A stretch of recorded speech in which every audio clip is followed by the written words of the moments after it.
close the night out right. Panel at the table in that half-dead light. Miss Robin in the middle, calling every shot, directing and producing, till the story runs hot. 1-1 from the city, badge heavy on his chest, towing that law like a wicked chain, spitting facts, no rest. Crimes after dark, we close the night out right. Tear through the lies till the wrong sounds like a fight. All of the answers buried so deep out of sight. We watch the threads unravel, we watch the threads ignite.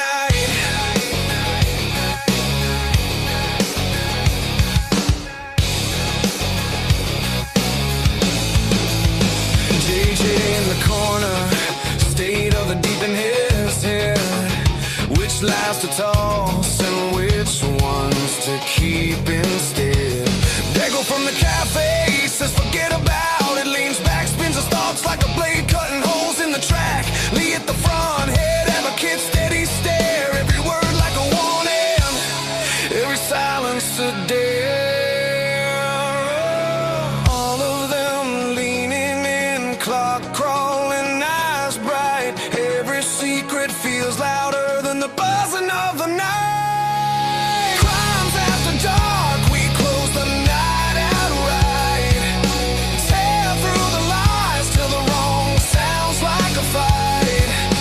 All of the answers buried so deep out of sight. We watch the threads unravel, we watch the threads ignite.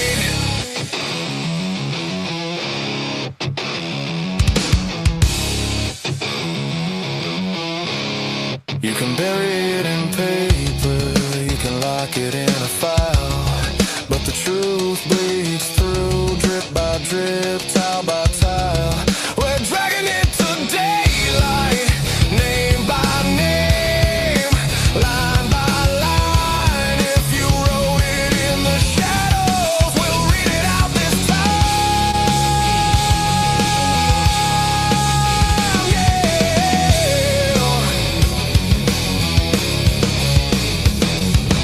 Crimes after dark, we close the night out right. Tear through the lies till the wrong sounds like a fight. All of the answers buried so deep out of sight. We watch the threads unravel, we watch the threads ignite.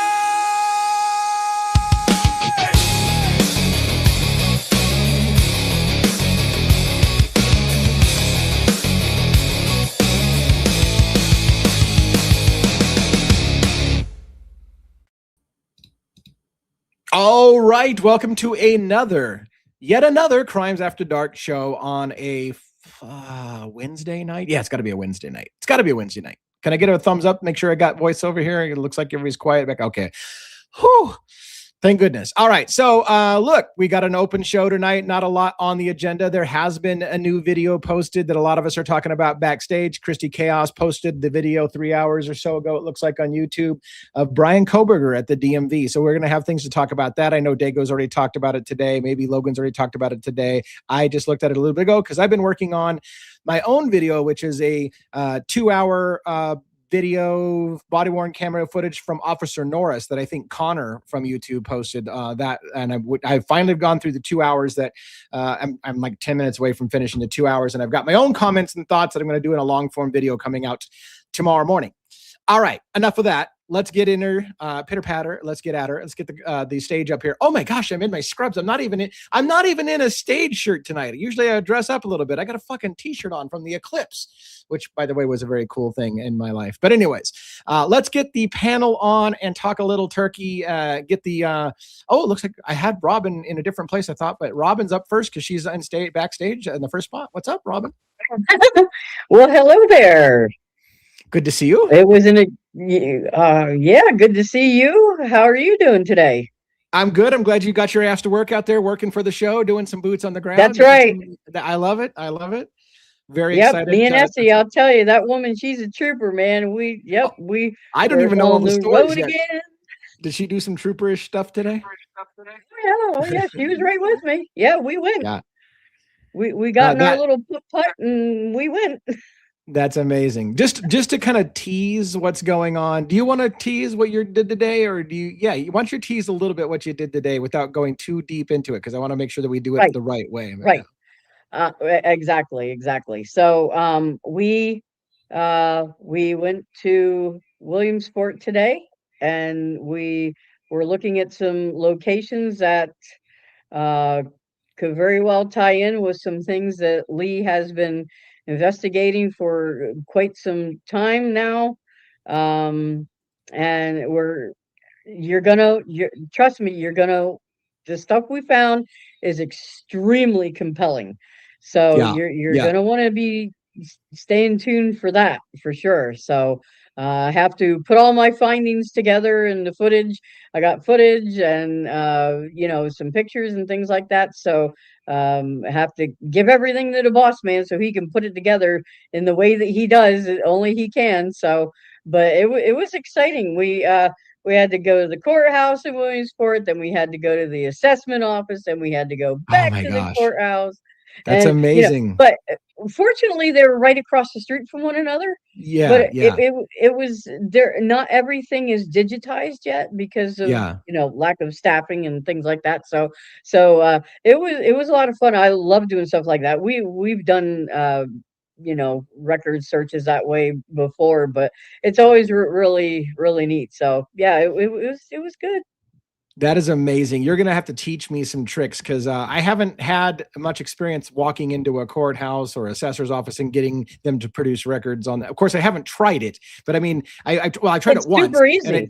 Yeah. Is it like, maybe I just don't know how to ask the right question. I don't know. We went to the courthouse and we said we're looking for this, and put us And on they, the computer, and then what we wanted wasn't there, and so the lady said, well, you have to go to the assessment office. So we went to the assessment office, and nice young lady was there, and I'm like, we're looking for this and that, and she's like, oh yeah, it's right here, and she let us take a picture of her computer and shit like that. So I mean, just super nice. uh didn't have a bit of trouble with anybody today. So that's amazing. And I'm but excited. but I will Yeah. say, as Yeah. with everything else to do with Idaho 4, it does bring up some other questions. So the boots on the ground is not over. That's amazing. Yeah. And to do the final tease on it without giving too much, like if I were to say the moon is red, that's the reason why people commit crimes on Tuesdays. And you were to respond, the moon isn't red, right? And I finally can prove to you that the moon is red. This is a weird track of thought. It doesn't mean that that's why murders are committed or crimes are committed on Tuesday. It just is one part, right? This is one of those things. Right. What I'm saying is it's a fact that I've been saying for a long time, that people have been saying Yep. it's not true, and now we can kind of almost prove it is true. Now, does that mean my Mhm. conclusion is correct? Not necessarily, but it's still going to let me be able to say with confidence, I told you so, on the part that again, you might not go down the logic hole with me, but I told you this part was going to pan out, and I think it is panning out finally. And I can't wait to really share all of to lay it together for everybody to see. Right. Anyways, enough of that, because we're teasing shit that gets annoying when you tease and you don't put out. So let's not be a tease. Let's finish it. Now, hopefully Dago's there, because Dago's camera's off, and I could. Okay, good. He is there, so he's going up on stage next. Dago, what's going on? Whoa. Good evening. How are you tonight? I am wonderful. How are you? I'm good, Governor. Good. Yes. Good. Same here, love.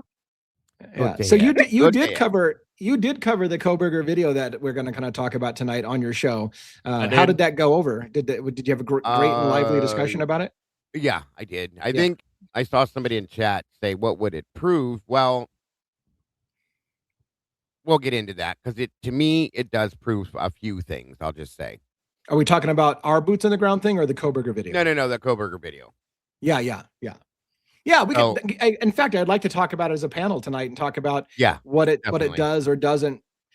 I guess prove is not the right word. What is it? not What really does it or prove. doesn't support? It's right? not What going does to it- prove anything about what happened. Yes, no, but it shows.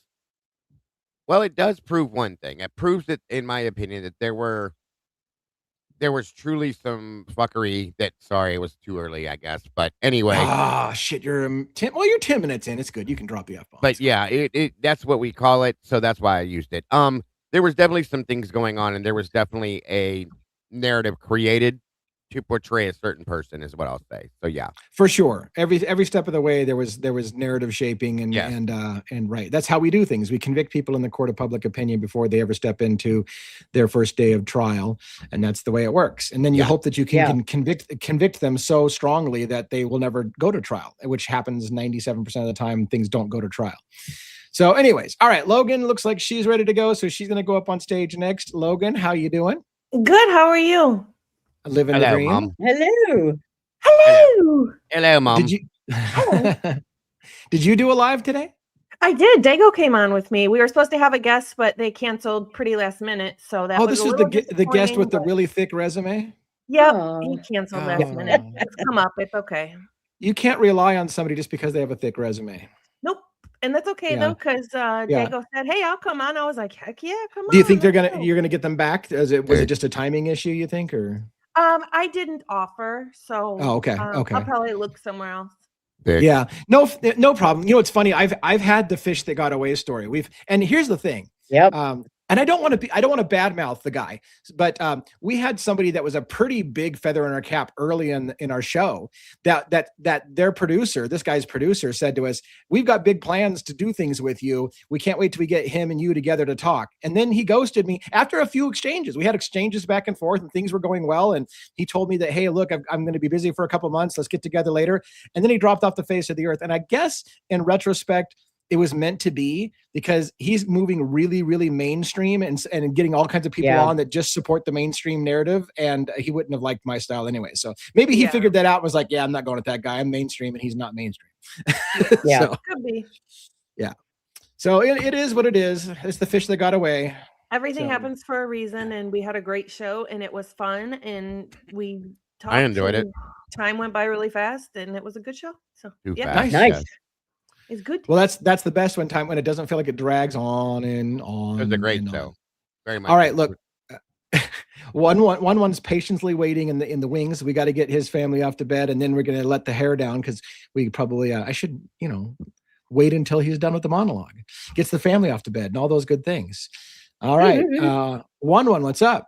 What's this? What's on screen? Hold on. What's this on screen before you talk? So 5:43, 9:30 is when Ethan and Xana was taken to the funeral home. If that's the time frame that Rosie was covering, so did we have his body cam on? So, all right, we're gonna. I'm doing the video. I'm doing the video right now. Literally tomorrow morning. I mean, not that we can't talk about it tonight. We certainly can talk about it tonight. But I'm literally doing a long form video tonight about the timing of the bodies coming out of the house and my comments and my thoughts on when the bodies came out and where they went and all those things. I'll have comments on that coming out tomorrow morning. Not that we can't talk about it tonight. All right, one. What do you got, man? Hi, I'm here for all of you. God loves everyone. You are you excited? Have you had a good day? Yes. What is going on with the Great awkward day. pause here? You on delay? He sounds No, kind I'm of good. thick, like he's got a thick mental, thick mental like face. I just The had to use the word. blockage. Yeah, you got some brain fog going on over there. What's going on? You Thick- kind of like thick you seem to fog. be a little. There we go. Yeah. Yeah. All good. Do you have a monologue for us tonight? I do. Let's do her. Sure. Is it good to be alive in the den? On. Always. I don't even know always. what day it is. What day is it? Tuesday? It's Wednesday. Wednesday night. Wednesday. I did the same thing. I I lose did the track of the same thing. days. Yeah. It's hump day, All y'all. right. Yeah. Hump day. Juliana, What day Yeah. is it? Sorry. Whoa. oh my God. I love that commercial. Juliana, Up there! Jack. All right, do it. I'm going to leave you alone. Do your thing. All right. I'm gonna do a Saturday Night Live skit now. Zip it. Zip. Juliana, Jackson, and my beautiful wife. Love you guys. It's late. The kind of late where everything feels quieter than it should. This is the hour where the noise fades, and what's left is what people try not to hear. Because the truth doesn't usually scream. It doesn't kick down doors or announce itself. It waits in the gaps between statements, in the silence after the official version has already been accepted. And most people, they don't go looking there. It's easier to take what's given, to trust the narrative, to believe the story ends where they were told it does. But sometimes that's exactly where it begins. Because underneath every clean explanation, there's friction, tiny inconsistencies, details that don't settle, questions that linger just a little too long. And if you sit with it, if you really listen, you start to feel it. Something off. That's where we live. Not in the headlines, not in the comfort, but in the tension between what's said and what refuses to stay buried. We don't rush it. We don't smooth it over. We let it breathe. We let it get uncomfortable because the truth isn't afraid of pressure, but lies don't survive it. So tonight, we slow everything down. We look again at what was overlooked and what was dismissed, at what never quite made sense. And when the story starts to crack, we don't look away, we lean in. This is Devil's Advocates, and the truth sounds different in the dark. And with that, live from New York, it's Wednesday night. Excellent. All right, and off we go to another show with absolutely no direction. We do have space, freedom for somebody to join us on stage. So if we want to start sending that invite out now and let people know that they're welcome to come up tonight. Let's start out, if you will, about the DMV video of Christy Chaos that posted. I haven't watched it all. I watched about half of it before it came onto the show. We've already started talking about what it does and it doesn't show. Who wants to start off talking about it? Like maybe we should have the people who watched the whole thing go first, and then I can add my thoughts as it comes up. Oh, you got it backstage. Did you want to cue that up now or at a certain point? Well, we don't have, because obviously we're not going to watch the entire thing in here, but we can just talk about it, and then I'll pull up that point because I think that's kind of an important point because I never even heard that. But Miss Logan, ladies first, you can start discussing it if you'd like, if you wouldn't mind. First, I want to say thank you to Leslie or Lavs and Bianca for the supers. I appreciate you guys so much and the support you give to the channel. Yeah, so Brian Coberger at the DMV, I found some things interesting with it. The conversation that he's able to have is extremely normal. He gets a lot of attention from one particular female, and he doesn't, to me, come off as an incel like they're describing him. He doesn't seem to be nervous. He doesn't seem to it's just normal, like, to me. He's actually more talkative than I would probably be in the DMV. And she seemed to really enjoy the conversation she was having with him, so she didn't find him creepy. Yeah, she was over engaging with him, in my opinion, than what he was trying to do, I thought. So yeah, like you're right. Like maybe she certainly wasn't repulsed from him, and maybe even had been a little flirty or a little over talkative. And look, he had a coworker that did the same thing. Somebody that people teased him about having a girlfriend. Again, one more time, he was at a pool party when he first got there, and he was getting girls' phone numbers, girls, whatever you want to call them in college age. They're women, girls. I don't know. He's getting girls' phone numbers, multiple phone numbers, and they're not saying that they're not calling him back or whatever, because he was creepy, but because they don't know why they didn't call him back. I've pointed that out before. The whole narrative that he's an incel who can't possibly make it with the ladies is and again, they always love to show the creepiest photos they can of him so that women will agree, oh, that's disgusting, he's repulsive. Well, he doesn't look like all the creepy photos that they show. He can look plenty handsome if he wants to. And so it's just the narrative shaping that they want to do. And the other thing is that he didn't get angry when she said to him, I'm going to need your odometer reading and that kind of thing. Right. He just was real calm, cool, went out to the car and came back said, in. He didn't let me go get that for you. Pissed off or anything. Yeah. I do want to make note that when he's in there, he does have on a pair of black gloves that he never takes off. However, we do know that he's got a super germaphobe issue as well. Right. And we did see him at the grocery store the same day of the murders and didn't have gloves on at all. So if he was trying to cover something, because I'm sure guilters will say that when they see it. Oh, they have. They have many times said that the Costco video when he had gloves on, that was proof that he was trying to hide scars on his hands or whatever the case may be. And this is the same thing, the DMV video. He has gloves on because he's trying to hide the wounds on his hands. It's narrative shaping, not the fact that it's colder than shit. And every single cop on the scene, by the way, I just got done watching hours of body cam footage. Every cop has gloves on because it's cold as dick out there right now. And so he's wearing gloves, but. Also, those are not latex or rubber gloves, by the way. They are like almost like driving gloves. Okay. Right. Yeah. Right. Don't forget it is November 18th in this video. It's cold. And there's truly and honest to godly, there's nothing in my opinion that's really that abnormal about him wearing gloves in this video. By no means. So no, I absolutely don't feel it was. And again, it's just narrative shaping. Anybody else would have walked in with gloves on and they wouldn't be a killer. He walks in with gloves and that's proof he's a killer. So it's just asinine. And it's again winner. So when they arrested him, they started the propaganda train there, and they ran that train for three years. Okay, to form like Lee said, propaganda shaping, narrative shaping, but. And to form a monsterized opinion, a criminalized opinion of this man. When you watch this video, it absolutely deletes that, in my opinion, completely. Okay. Yeah. This guy is more normal than most people I see. So. Yeah, I didn't get to see the video yet, but going along with what you're saying there, I mean, to me, I completely disagree with the FBI husband and wife that I can never pronounce their name right. The Barnyard, Cellbrite guys. Barnyard, that's it. The Barnyards.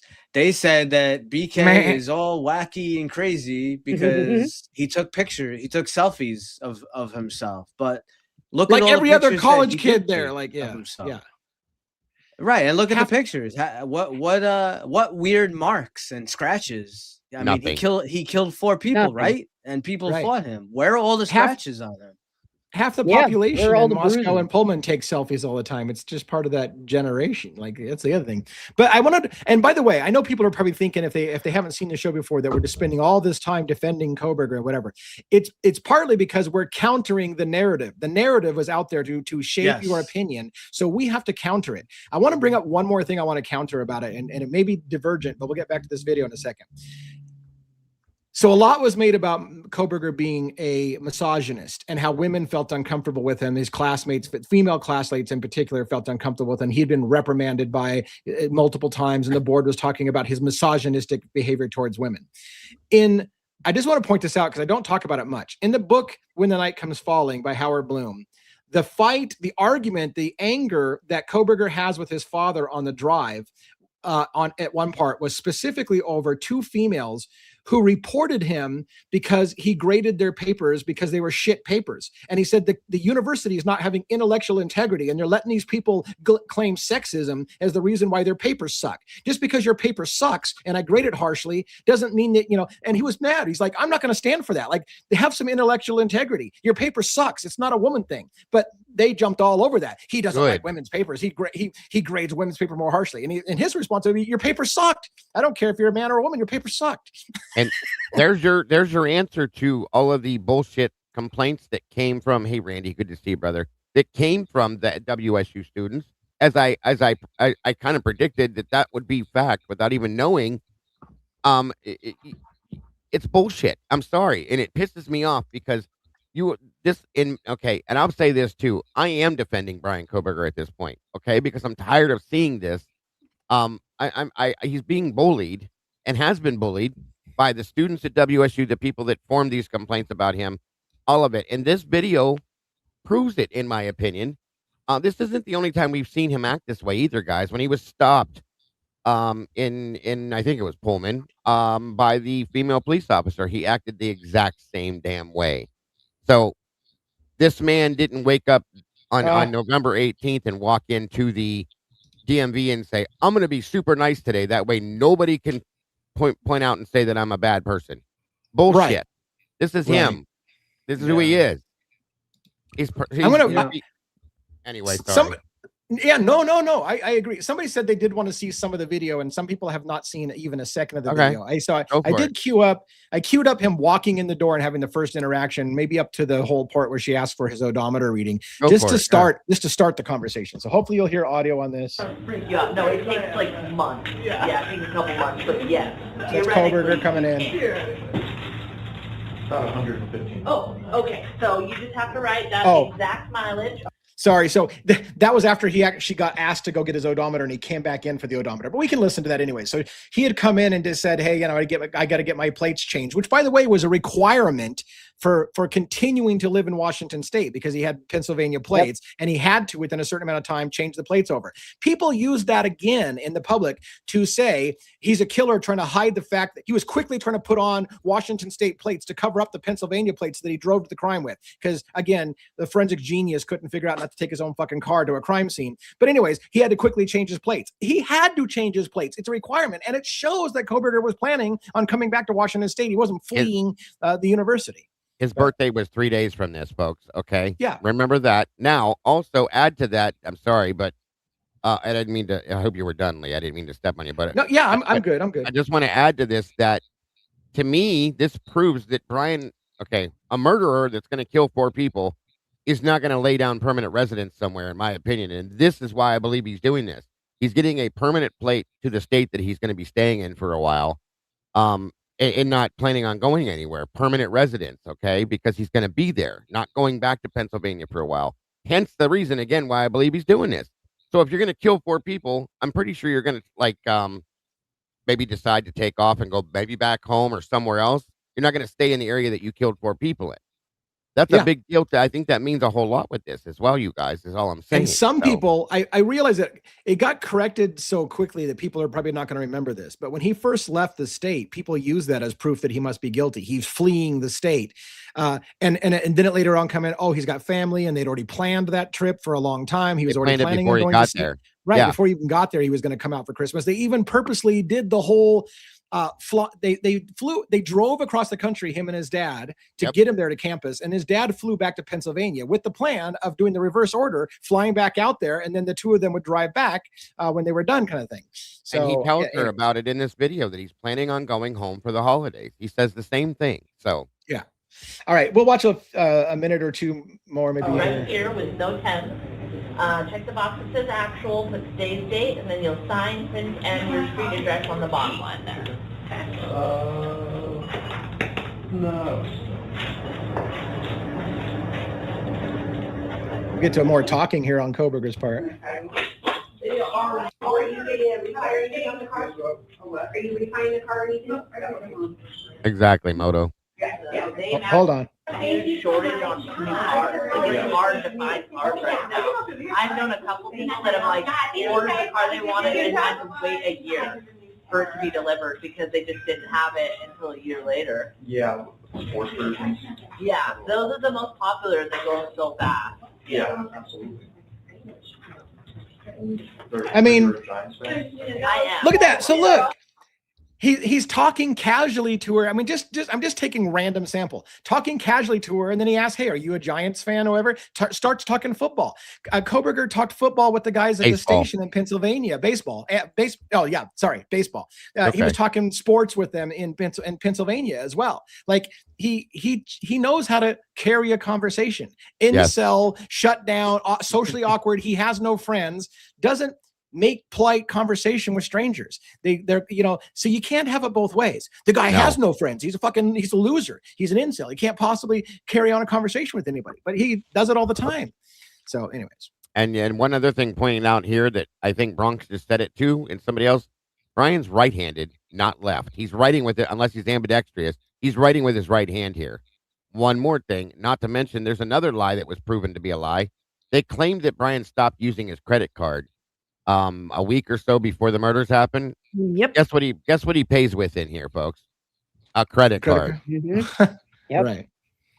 I mean, so many misdirections and lies and half-truths come out to make this look a certain way, which is why, again, I say we're not doing any of this to defend a murderer or get him off on the thing. What we're pointing out is that mainstream media and the prosecution painted a story for everyone to convict the guy that was only half of the truth. And nobody seems to want to fucking tell the other side of the truth, that maybe he wasn't socially awkward. Maybe he didn't have problems with women. Maybe he wasn't stalking girls. Maybe he wasn't doing half the shit you said he was. But nobody's speaking up for him because he's a killer and he's a monster and he already pled guilty. So let it go. He's a piece of shit. He already said so.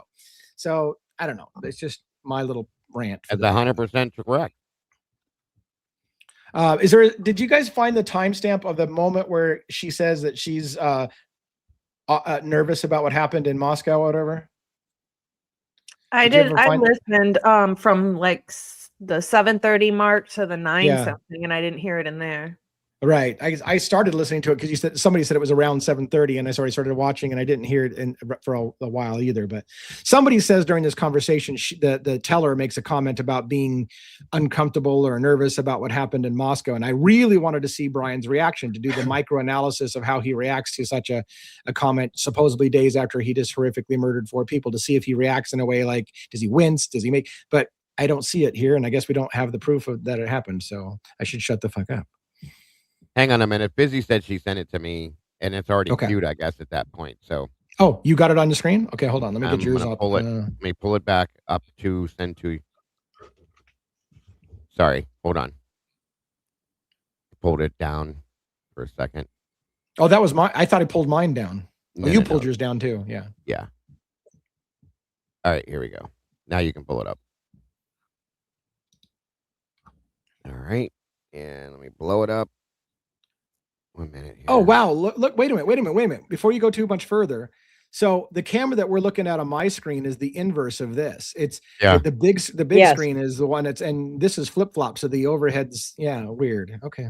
This is the other one that she had put out first. And then the secondary one she put out behind it right after it was the other version of it. Yeah. Cause there's 2 cameras and they got picture in picture. So apparently she got both footages or something. Yes. So. Yeah. She did great with this. Absolutely. And I even had the subtitles on. So, all right. Thank you, Busy. All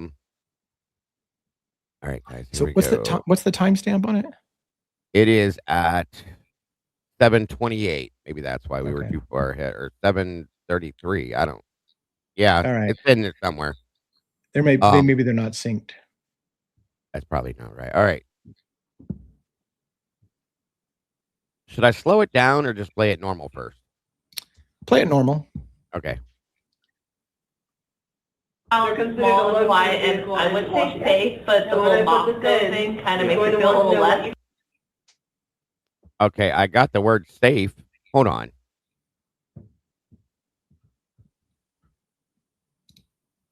I'll try that again. Sorry.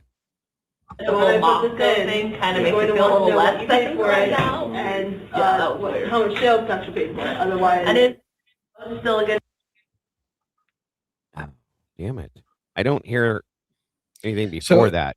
So that she's saying she feels a little less safe, and is the implication it's because of what happened in Moscow? Uh-huh. Hold on. Yeah, huge difference, right? All right, let me play it again. See if you guys, maybe, let me slow it down now. Just a tinge. All right. I like how small and quiet, and I would say safe, but the whole Moscow thing kind of makes me feel a little less safe right now. The whole Moscow thing, maybe, yeah, I hear it now. This picked it up as disgusting, not Moscow thing. Someone said the other video, the one I was playing, has it at 6:27, so I've queued that up. So let me see if I can. Go for it. You want to pull this down? Yeah. So I 6:27. really want to see if he responds or what he does. Okay, it just depends if I can get a job. So Yeah. I may have to go pretty much. Right here.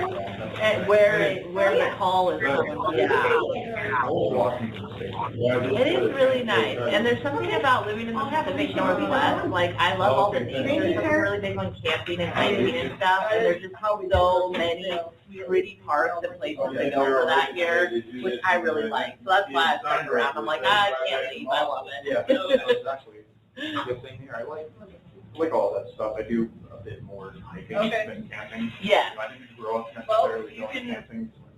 Either come in and do that. Yeah. Yeah. It is. Holy shit. I mean, come on, guys. The guy's having a casual conversation. Their business is done, and they're just sitting there bullshitting. Just a guy and a girl bullshitting, talking about what it's like to live in the area. That's fucking not socially awkward incel bullshit at behavior, in my opinion. Is it just me? Yeah. No. And can I point something else out that I just realized? Well, kind of. He's standing in a government facility in the middle of a town that he committed a murder in or very close to, and it doesn't even look remotely nervous. No. No, he's casual. Yeah. No way. No way. Not at all. Yeah. And this guy He's not in a hurry to get out of there. No, he's not looking around him. He's not this. He knows he's on camera in there because it's a government facility, so on and so forth. There's no, come on. This is stupid. I still think the looking behind him is a big deal. I mean, if you just committed 4 horrific murders, every ding of the bell from that door, you'd be looking, but it would just be natural from like, your conscience. There's no nervousness. There's no delaying. There's no, like, he stands in here for 20 minutes talking to her plus about everything and anything. Okay. Yeah. He's very calm. He's very relaxed. He's smiling. There's no bullshit. No part of what he's doing with this girl is making her feel uncomfortable and creepy. That's what you always hear. Brian Coberger makes women feel uncomfortable and creepy, and they don't want to be around him, and they need bodyguards to follow them to the car because he creeps them out. Does that kind of guy just sitting there bullshitting, talking baseball and casually talking to the thing about their business is done, and he's just making bullshit with some chick? Is he creeping her out? Yeah, and she seems very happy to talk to him. I'm telling you, if he would have asked her out, I would have absolutely figured she would have said absolutely. 100%. He should have. She's a pretty girl, although she is like 11 years older than him. But still, that's another thing. This woman offers up her age to him. If there was any kind of uncomfortableness whatsoever, she would not give out or divulge a personal detail like that to him, in my opinion. I'm sorry. No. Yeah. Yeah. I just, and this is why, in my opinion, you didn't see videos like this during the guilt phase when they're trying to make him guilty on TV. You never saw any video of him just being relaxed and casual and talking to women casually without awkwardness, because it would not go with the narrative. So this shit never would come out until after he was convicted and pled guilty. Then after fighting for fucking public records requests, it finally reluctant. Okay, here's a video of him just acting like a normal human being. Well, why the fuck was that when you were making him guilty? Because they knew, Lee, they knew that they needed to use the propaganda of the media to convict this man in the court of public opinion, because they didn't have a fucking case to be able to convict him with, period. Yep. They knew. Crazy. I still didn't hear at the timestamp of the 6:27 the mention of Moscow. So She says it. It's. Did you hear it? I did. When I was playing I did it? absolutely hear it. The closed caption picks it up. That's why it doesn't make sense. It says, but the little disgusting kind of makes it feel a little less safe, because they're talking about liking being in this area, okay, and living here. And she must have said it so fast. The closed caption makes the word, instead of the Moscow thing, it says this little disgusting. Okay, right there. There was the little disgusting part. Okay. If you slow it down and listen, you can hear her say Moscow.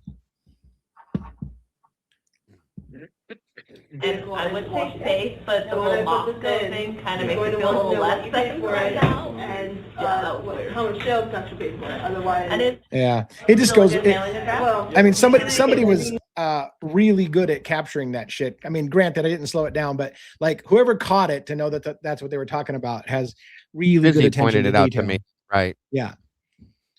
But But either anyways, way, whatever the case may be, it seems 2 points that I think stood out to me the most. He's wearing gloves, which again, it actually is a good thing for his potential innocence, because people acted like him wearing gloves right after the murders was him trying to hide his wounds. But he Right. wears gloves everywhere. He wears Right. every video you see him on at Winter. When he was in Walmart, I think he was wearing gloves. And again, every time that he's wearing gloves, they try to say he's hiding his scars, but is it just Winter? Like he's literally, and OCD, like you said, he's a germaphobe. So if you have gloves on, you're not. Look, the steering wheel in your car is one of the most nastiest, grimy places in your thing. It has all the germs. So if you're a germaphobe, you don't want your hands touching your steering wheel. Yeah. That's What is exactly going what I on? said. There was just a high-speed police chase outside my house, and then the cops were out there earlier for the neighbors because they got in a fight. You got my another God. thing going on? Yeah, just Oh, wow. watched fun. the car go up on the curb running from the police.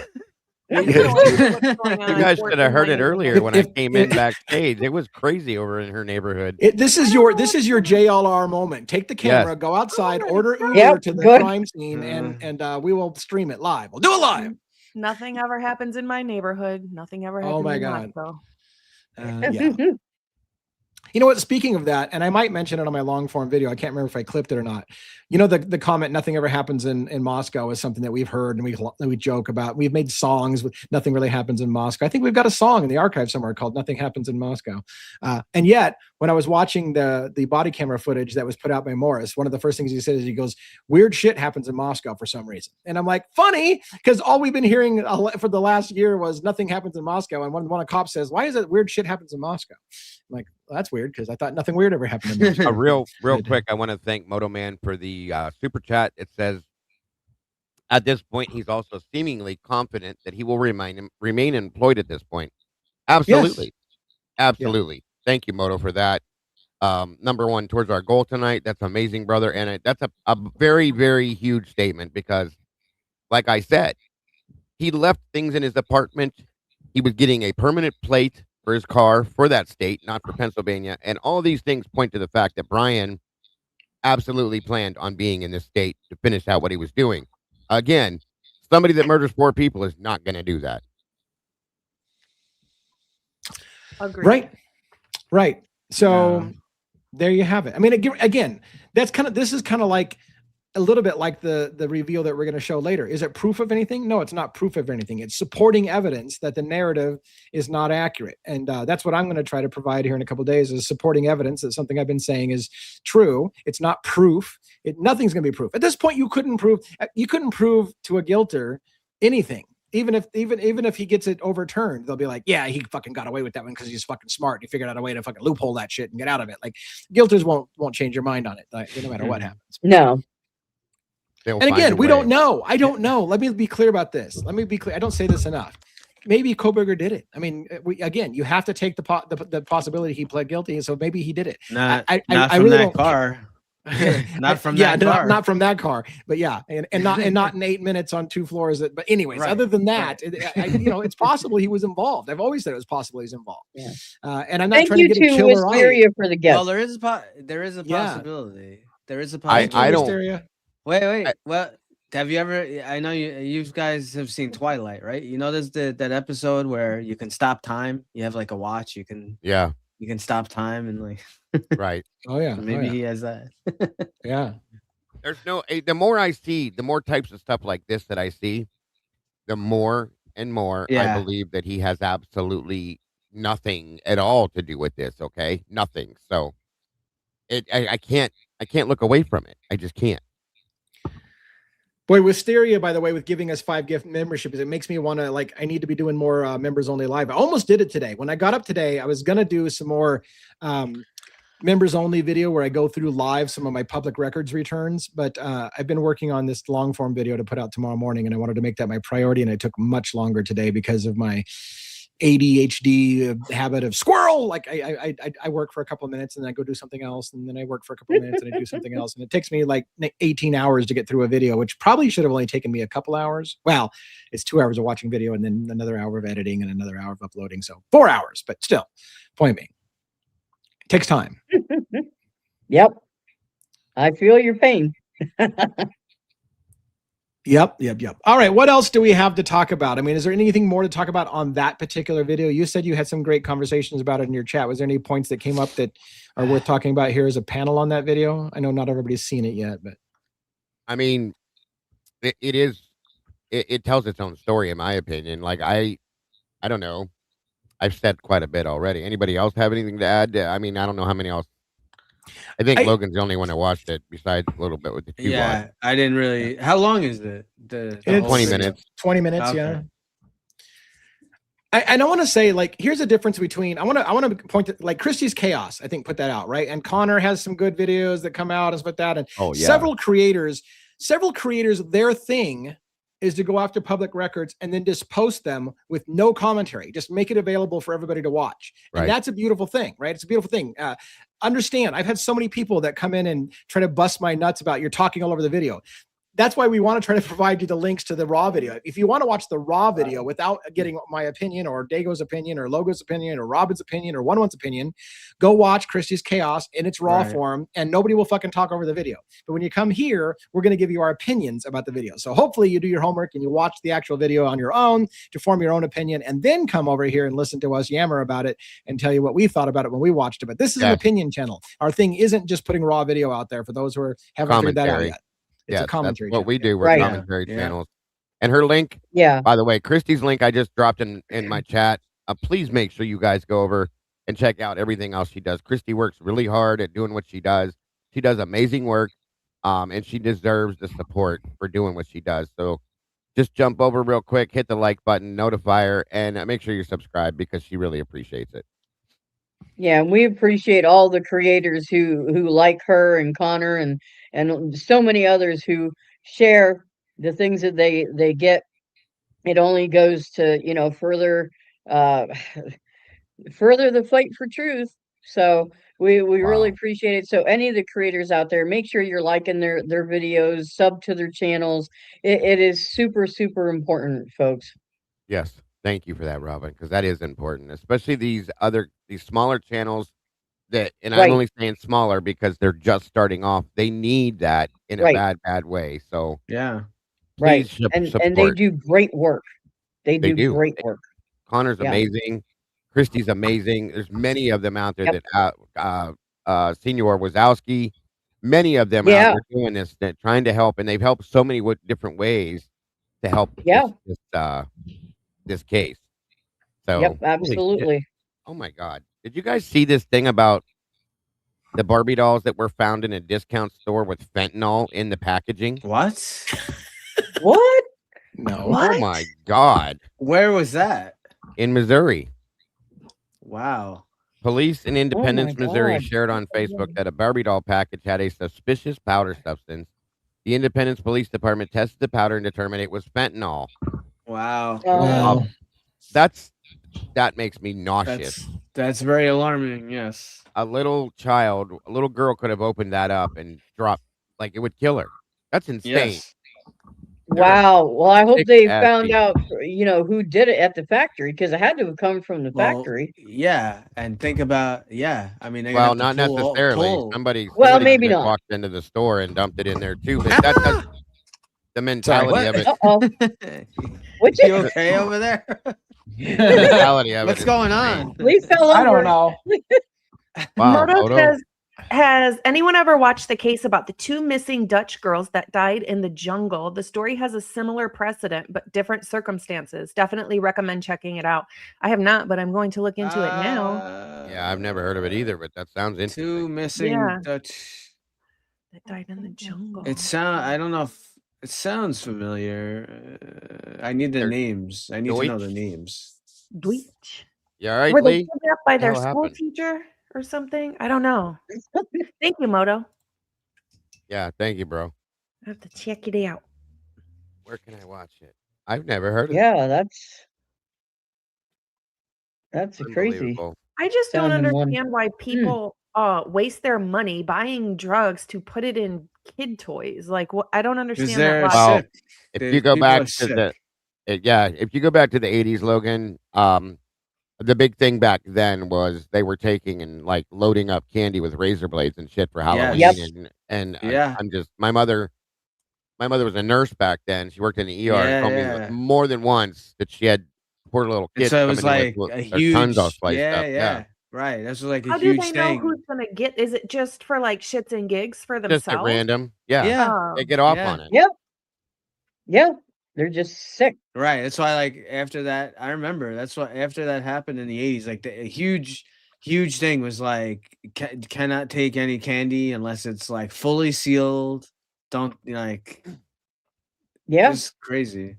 I remember. Yeah, found people one. would take their stuff to the hospitals and have people x-rayed. They had like a volunteer thing, Yeah. a lot of places that you could take your candy and have it x-rayed to make sure there was no metal or razor blades or anything like that in it. Yeah. I think I was 12. My sister had found a piece of candy that the plastic was torn on it. My mother opened it up. There was a needle shoved into it. No lie.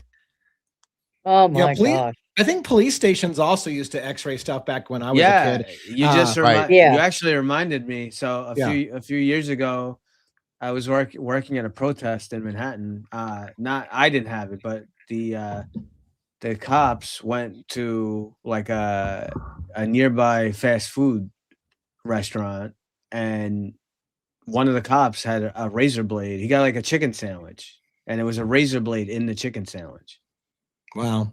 Damn. And I think, and just to tell you how liberal New York City is, that guy didn't even get charged with anything. It was ruled as an accident. I which sounds like believe, bullshit.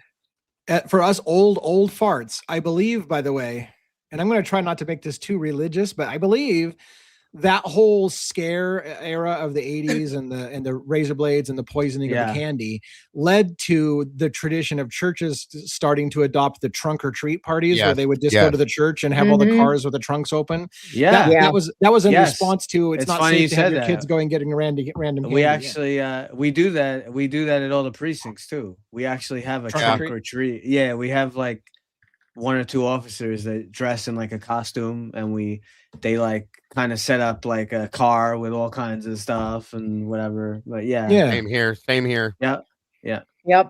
We did it at the fire station too. And a lot of the churches did it.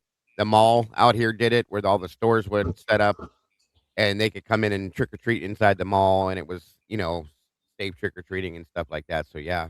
I got a firefighter question, and it's not related to true crime at all. So I hope people can bear with me.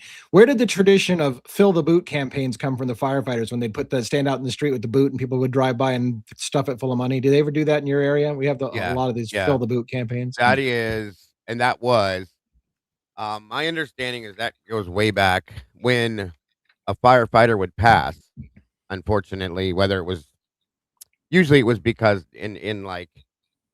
in action, you know what I'm saying, on the job. The firefighters would use their boots to collect money for the family, so on and so forth. Which it's funny because they show that tradition in that form of it, like on Chicago Fire and stuff like that. They'll show that way. And that's kind of how that started from my understanding.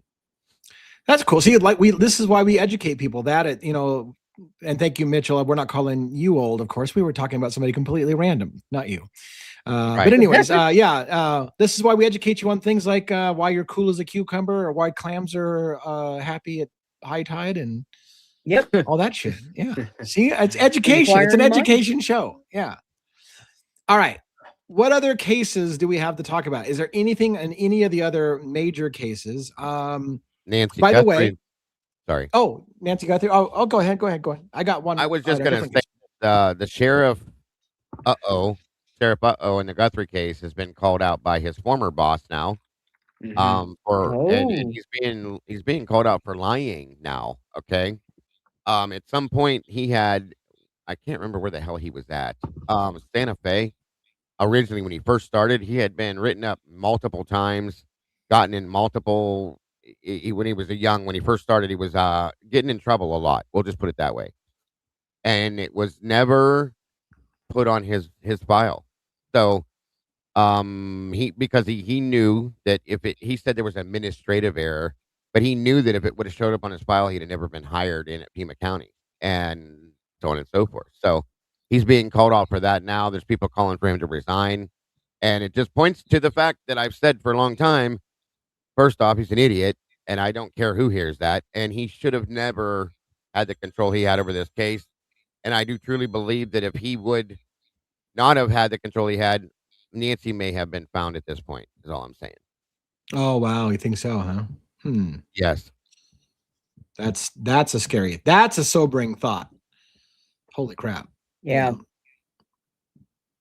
But that's the only update in the Guthrie case, right? I mean, trying to think of anything else. I was just going to point out that we did have somebody come forward. Some of you may know from the show the other night when they offered it, but we do have a person in Kentucky who's offering to be a local point of contact to help go after public records. So we're taking her on as an official representative partner with the channel to request public records on our behalf as our Kentucky consultant. So we're working that out. We're going to start doing public records requests through her so that she can not get the first step of denial, which is, sorry, you can't ask for this. You're not a Kentucky resident. And it's all legal and above board. So thank you very much to the supporters of our show who saw a problem they can fix. I live in Kentucky and I can fucking help you out. And so I appreciate that. Sorry for the F-bomb. There was an inappropriate F-bomb. It had no reason to be there. But anyways, it is what it is. What else? Nothing new in Luigi Mangioni's case. Nothing new in Rex Heuermann's case that I know of. Delphi, Indiana, still haven't heard. In fact, wait a minute. Delphi, Indiana was supposed to. They have 5 days because they have till the end of the month, right? So they have till the 36 days, right? Because isn't there 31 days in March? They said Yes. the 30th, so it was. Oh, they listed said the as 30th, though. Oh, yeah. Well done. The devil is in the details. Nice. All right. So they got 5 days. That's for the state to respond to the defense's motion for an appeal. So we'll see what the state says. Of course, I can sum up, and it's not, the state's response is, no, we got it right the first time. He should stay in jail and there should be no appeal. So that'll be what, but it's going to be worded really good because that's what they do. Like both sides, when you read them on their own, you're like, damn, that's a good argument. So I heard, damn, that's a good argument from the defense. Now I'm going to hear, damn, that's a good argument for the prosecution. And a judge has to decide which one of the damns was more damning. So we'll move forward with that when we find out how the judge rules. What else? Watch him ask for an extension or something. I don't They know already why. I did. just They already have a did. feeling that they're. I know, but watch them ask for another one. I mean, Yeah, they can only do that for so long. Well, I guess as long as the judge keeps granting it. I guess the judge can stop granting the extension at some point, or keep granting the extension. Judges have a lot of power in this country. Judges have a lot of power. And if they want to keep letting it go on for forever, they can. And if they want to say, nope, you're doing it today because I said so, then you have to. Because the judge makes just like in the case that I was at in Kentucky at the hearing, the judge literally said, you've got 12 minutes to make a decision or we're going to trial. Like you have no choice in the matter. We came here for trial today. If you guys want to make a last minute plea deal, you got 12 minutes to put it together. And they had to do what the judge said. He's got that much power. So. Yep. Power. Double shot power. Looks like there's something on Tyler Robinson. What about Tyler Robinson? You got an update on Tyler Robinson? Attorneys moved to partially close hearing over likelihood of prejudice. All right. Logan was starting to say something. We need to dig into that a little bit more. Do you have an article to put on screen, or do you have more details of that? Did you have something, Logan, you were going to try to squeeze in edgewise? I was just going to say that I think in the WSU versus Gonsalves, that they've on both sides tried to retract something or exclude something from the lawsuit. I don't think it's a super big deal, but it's something with the wording on both sides or something. I haven't looked into it. I just heard it briefly, but there is something in the WSU lawsuit that is. If anybody knows that more detail, let me know. Again, one more call for an invite for anybody that wants to come join us on screen. We have pretty open format. So if you want to come join us and ask a question, feel free to do so. Aw. Bunny Thank Murphy. you, buddy. That's hot. You're sweet. For for stepping up to the plate today for our girl. We'll send something from. Oh my God, you don't have to do that. So sweet. Thank you, thank So you. You're sweet. amazing. You guys, I love this community. You guys I are do too. beyond like Yeah, very nice. just amazing people. Period. Yeah, I couldn't let our girl fall off on her own, No, guys. yeah. It wasn't cool. No, nothing crazy with this. It's just I guess people just saying more stuff, why parts of the hearing should be closed or not. But the next main date is April 17th, the evidentiary hearing regarding media access. Friday, April 17th. Yeah. So I mean, in that what I remember was there was discussions, and I can't remember which side, that wanted Tyler Robinson's case basically gagged. They didn't want the media to have access to certain things, typical things. So one side wants it gagged in a gag order, but the judge is not fond of the gag order idea. Yeah, it's the defense. The defense team clarified it's not asking for the entire evidentiary hearing to be closed, only portions that include potentially harmful, prejudicial, misleading, and private information. Yeah. Interesting. Which is difficult because it's like saying anything that makes her look or a guy look bad, we'd like the public not to see. Yeah. And I mean that's basically what it comes down to. But yeah. Very good point. Very good point. But it'll be interesting to see what he decides because so far I like the judge in that case. Judge so Graff? far. Graff, Yeah, Graff has been Graff has been pretty outstanding as far as his posturing. At least he sounds like he's planning on running a very fair trial. He does. He said there needs to be a balance. There needs to be balanced public access with Robinson's right to fair trial. So. Too bad we couldn't have got somebody like that for the Coberger situation. Right. And once this trial's over, I'm going to get Graff on the show. Our goal, get to be a bigger show so that we can reach out to Graff and go, dude, we love you. Come on our show so we can sing your praises about we need more judges like you. Now that granted, maybe it's a little early and maybe it's all for show and smoke and mirrors and he's going to fucking do something shitty in a little bit. But so far he seems fair. And I'll tell you, there's one judge I know that never, actually there's two judges I know that never seemed fair in a couple of cases. So it's nice to see a judge who actually looks like they're starting out fair. Yes, Fran Gall. No. Fran Gall and Stephen Hippler did not ever feel like they were even remotely fair in the case. At least Graff starts out like he's going to be a fair judge. Speaking of, I have an idea I wrote down today in my notebook. I'm going to try to get Grady Judd. You guys familiar with him? No. Sheriff down in Florida. Like the sheriff, he should be president. This man is the man. Period. He should be. Every sheriff should be like him. I'm going to try to get him. We own guns. You better own guns too and protect your house. Dude, he's a badass. I love Grady. I'd love to get Grady on the show to talk to him.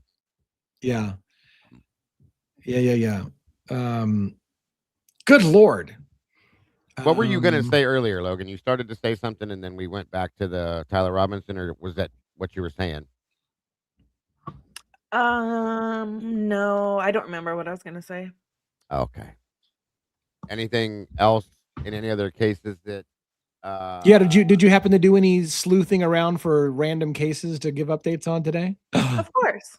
You did? Let's fire that off right now. Yeah, let's do it. I know it's like I don't want to necessarily keep it always at the end. We can do it when we have a lull in the action. This is a lull in the action. Let's do it now. Yeah, what's going on out there in that crazy world? Here's what's going on for our dirty case updates of the day. We have in Will County, Illinois, 30-year-old Jenna Okay, I'm not going to do that. All right. Will County, Illinois, which is not that far from me. We have 30-year-old Jenna Straubel was charged with 9 counts of first-degree murder for the shooting deaths of her on and off again boyfriend, 32-year-old Jacob Lambert, and his parents, Stacy and Patrick Ford, in Crete Township. Damn. I have a little update. I don't know if you guys remember last week when I said something happened about 10 minutes north of me where somebody said I hurt my family. Yeah. That actually was a murder. It was a female that killed a 14-year-old. Wow. And nobody knows any details. Nobody knows anything. I'm trying to get the so you don't know how old the female is that killed the 14-year-old? Nope. Okay. All right. Nobody knows anything. Thanks for teasing us for fucking absolutely nothing. Hey, All I right, was no, that's- teased too, and I looked it up. I was like, Well, what? the good Nothing? news is we can keep bringing up updates and we'll slowly get the story together. So just keep on Yeah. that story. Yeah, right.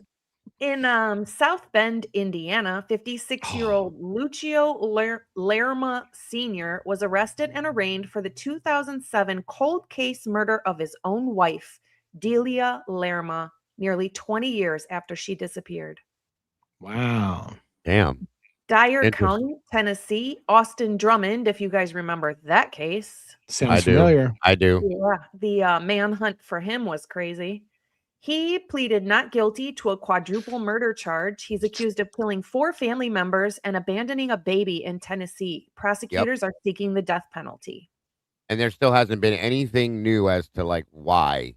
Is this that guy that left the baby on the porch after he had he'd gone into Yep. 2 different houses or something like that? Yep. It killed his whole Yeah. family. Yep. Yeah. How old is he again, Logan? Wow. 20 something? Yeah, like it doesn't say, but I think he's like 27 or something Yeah. like that. I think that's right. Hey, Jen. In Garrett Wise of Austin, Texas, was charged with murder in connection with the fentanyl-related death of Jensen Anders.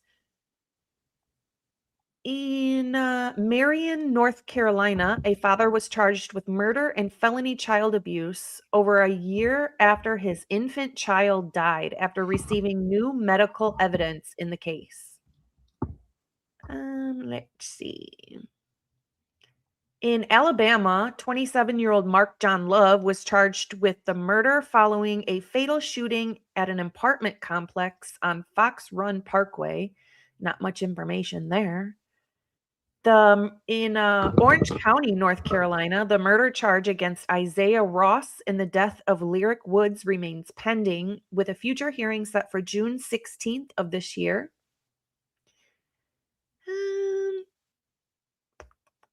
Wow. In Florida, the high-profile case of Derek Rosa, charged with stabbing his mother, is moving toward a trial expected this year. And testimony continues in the capital murder trial of Christopher Picado. Mm-hmm. That's Michelle it. Rose. Michelle Rose, like I've been a member for more than 2 months, bitch. Where are you coming with this 2 months thing? Like you must have had a month. You must have had a break in your lapse of coverage, and then they're like started your number over again. They do Sorry that that all it the was. Yeah. And I do hear people all the time saying the numbers off. But thank you so much for being a longtime member of the show. Oh, you got a new member. And a new member. Party time. We're gonna have to do an after show so we can talk to all the new members and hang out. Peaches. It's peaches. Peaches, y'all. Peaches. Millions of peaches. Peaches for Peaches free. for Oh, me. wow. Haven't heard that in forever. Yeah. Thank you very I think- much, Peaches, for the membership. Yeah. Oh, did you guys hear about Kim from Typically Unique covered an interesting case this morning? I did hear it. Dayton Weber. Ho, ho, ho, ho. Ho, ho. Wild. Oh, Yeah. So, and the chat was on fire with this one. It was insane. This guy is a quadriplegic. He's Amputee, quad amputee. amputee. There we go. Thank you. Quad amputee.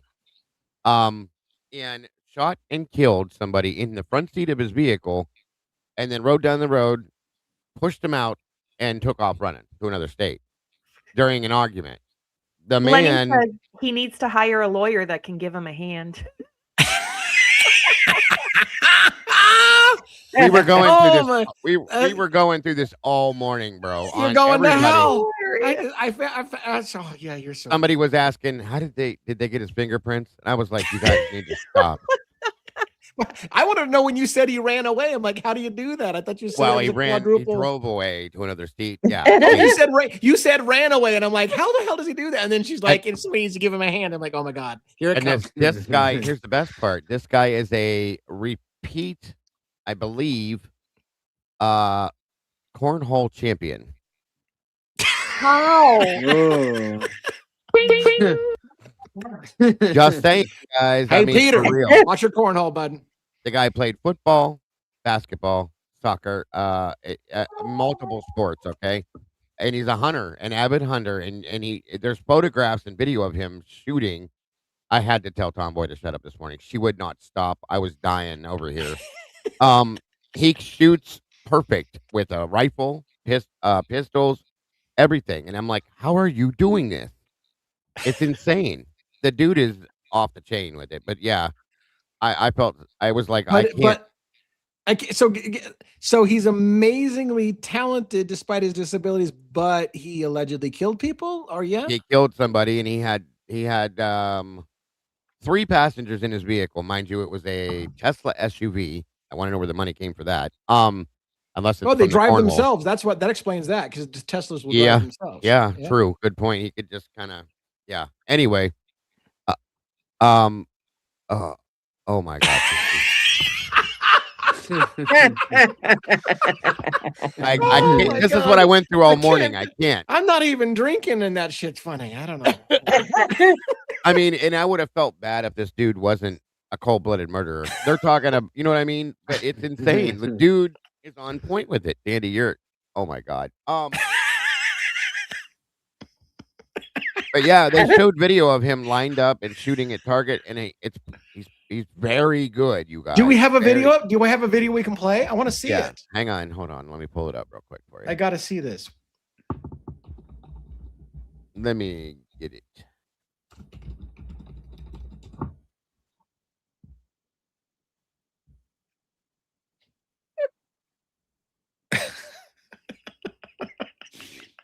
It's the right to bear arms, but not the ability. Oh my God. They were doing this all morning, I'm telling you. Oh gosh, it reminds me of a million those jokes, you know the jokes. Yes, I know the jokes. What do you call yeah. I know the jokes. All right, let's see here. And I shouldn't be that way. It is kind of funny though. If you can't laugh at things, you have to. You have to. Yeah. Sometimes you have to laugh at things. Oh my God. Especially when there's a lot of tragedy. Shut up, Tomboy. Don't even start. I have it backstage, Lee. You do have it backstage. Okay, yeah. Hold on. All right. This is Austin. And now, how old is he here, and how old is he during the murders? You know what? I don't know, because this looks like a younger version, right? Because he's probably a man now. Yeah, he is. And we were talking about the fact that he looks so different in multiple pictures, but this just happened on the 22nd of this month, like a couple days ago. So, okay. All right, let's see what we got here. Let me play some of this. 27-year-old Dayton Webb. Okay, he's 27. This is someone who is a He does not look 27. Holy shit. No. That's what we were saying. I thought he looked like 15 or something. Yeah. Look at that booty. And mind you, what has happened? What has happened? Damn, play the video. Get it off this frozen screen. You're gonna fucking do what you did to me last night again. And also, you just pulled it off screen. I mean, you could have left it on screen. But yeah. All right. Well, it's an interesting story. I apologize if we've offended anybody with the humor, but the jokes is fun. The jokes are hilarious. I didn't take it down. No, I thought you took it down. No. All right, here we go. Sorry. Oh, pretty flowers. So how did this happen? Well, police say that Weber was out with a couple of friends. He had 3 people in his vehicle. He was driving his Tesla SUV in La Plata, Maryland on Sunday night when this happened. They say that someone who was in the vehicle told them that things got heated in that vehicle. They say one of the people who were in the back seat told investigators that Weber actually shot and killed 27-year-old Bradrick Michael Wells. That person also told police that Weber then pulled the car over, asked the 2 remaining passengers who were inside the vehicle at that moment to help him pull Wells's body out of the vehicle. Those 2 people told police, Mugo, they refused to do so and that they then got out of the car and left the scene. They say Weber then drove away and that Wells's body was found 2 hours later. So he pulled over somewhere 2 hours later, pushed him out of the vehicle, and took off, and they found him at the hospital. So I'm going to move forward to where he's shooting. I was going to say, you have to have a modified gun, don't you? You can't, how do you pull the trigger? Nope. Nothing's modified. I looked at it earlier. He did like target professional or not professional, but like sport target shooting, all this stuff. That's Wow. him now. That's his. He and still looks young. He still yeah, looks and look young. at him Of course, then smirking. again, I'm old, so dang. everybody looks young. And he's smirking in his police whatever you call that photograph. He kind of Mugshot. looks familiar. Mugshot. Mugshot. All right, here we go. Watch this mugshot thing. Also described this as someone who is a gun enthusiast. What does that mean? Well, look at some of the videos. What the? There is no modifications, Lee. Nothing. He's got his hand. Yeah, you know what I mean. He must have a There's something a bone or yeah, something that gives him right. gives him the trigger. Yeah, because you got to have something to go into the trigger. Exactly. That's what we were trying to figure out earlier. But you can see in like a little nub or something that's in. Shit, he can outshoot me. I think that guy can shoot. 100%. Yeah, wow.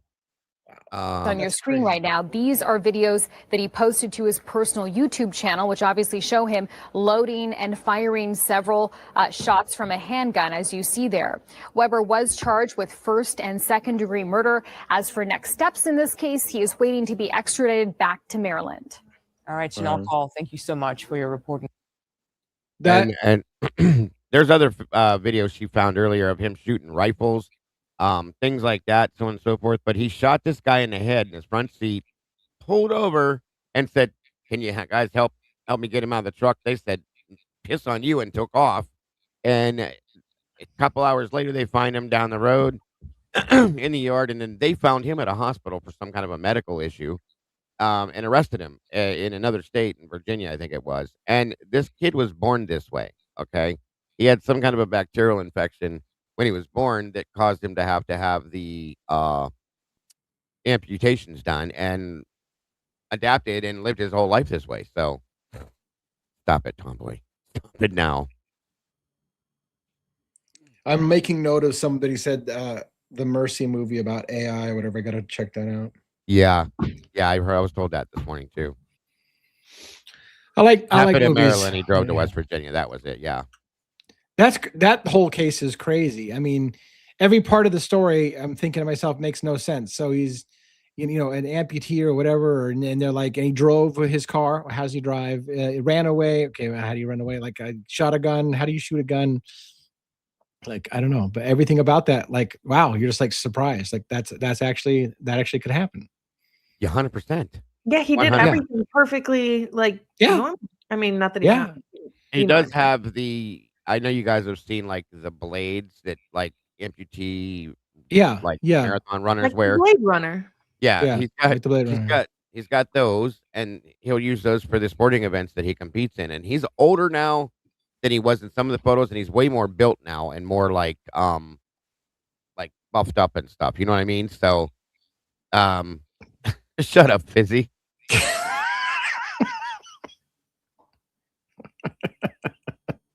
He said, "I'm snort laughing." You guys, snort laughing is the best. Yes, that's the best. Yeah. Jenny. Hello, Jenny. He could have used his special powers for good. How does he lift weights? Yes. See, every question leads to how does he lift weights? Like, what do you mean he's buffed up? How does he lift? Nautilus. He could do Nautilus equipment with the ropes and stuff. Yeah. Talk about a guy who's complete adapted. leg day. Shut up, Fizzy. Oh, you should have seen some of the comments in the chat today. I was dying. Yeah, all right. One more time. Have we put the link out a few times for somebody to join us? If somebody doesn't come rescue us soon, we're going to go off the rails, and we're going to end up talking about what do you call a man with no arms and no legs? Let's not go there. I've got a million of them too. I just posted the link in chat. Come on, guys. Come up here and keep us company for a Somebody minute. come up and talk to us. Yes, we lonely, y'all. And they got the cow jokes like that too. What do you call a cow with two legs, no legs? Those are great ones too. Cow? A cow. What do you call a cow with two legs? No idea. Lean beef. And with no legs, you call them ground beef. Oh my God. See, Stop it. oh funny. my god. Bob. He could have used a. No, He man. couldn't use a bump stock, Art. but he could use a stump stock. Shut up, oh boy.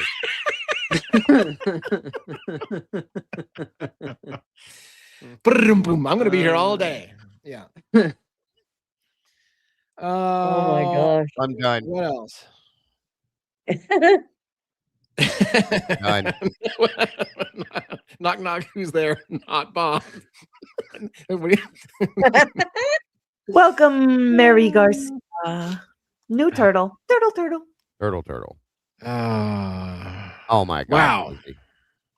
Come on, you yeah, guys. we Jump up cannot here do with it. us. We cannot do a 72-hour stream. I'd lose it. I'd never be able to do that. What do you call? What do you call a chicken with one leg? Oh gosh. Oh, that's new. I haven't heard the chicken ones. What is Chicken it? on a stick. Maybe. Can't wait for the answer. What do we got, Olivia? A bunny because it hot. Oh god, Oh geez. that's funny. A bunny because it hops. I'm not sure. I totally get that. One But leg hey, hopping around. An A, We got an someone. A for an effort. We got someone Okay. backstage. Oh shit. Dago's gonna be in trouble now.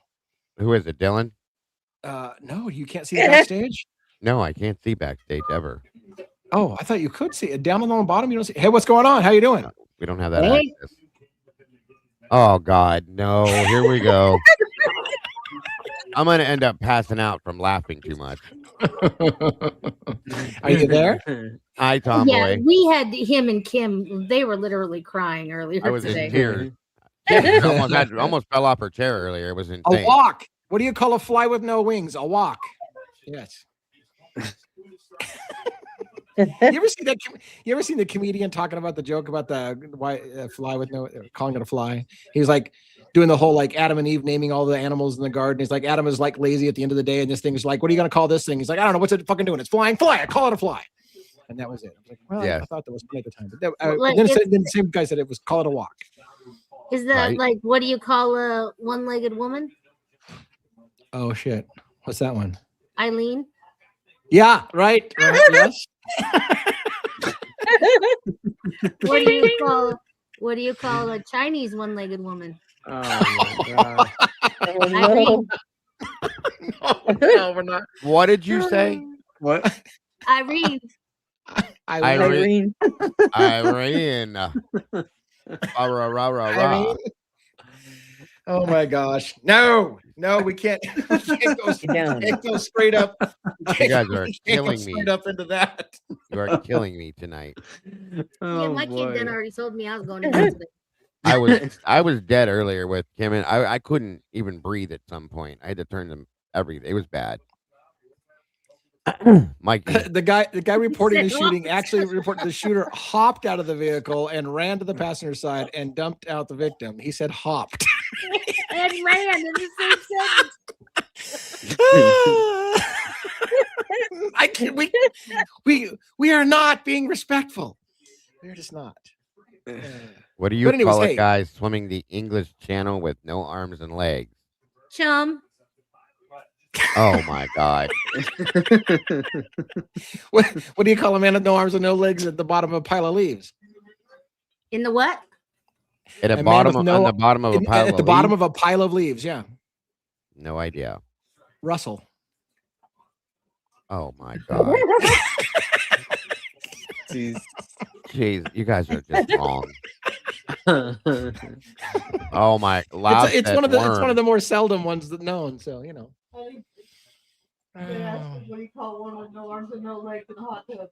Like What I do you said, call one with no arms and no legs in a hot tub? I don't know. Stew. No. We need to cut her off. No. I need to be drinking. I need to not be drinking. Yeah, you're going to be spitting it everywhere. How do you win a fight with a deaf person? Sorry, saw this on a short. What's the answer? A water snake? No. That was the answer. No. Not You just yet. Where's the grenade. answer, Fizzy? Turn off the light. Oh my God.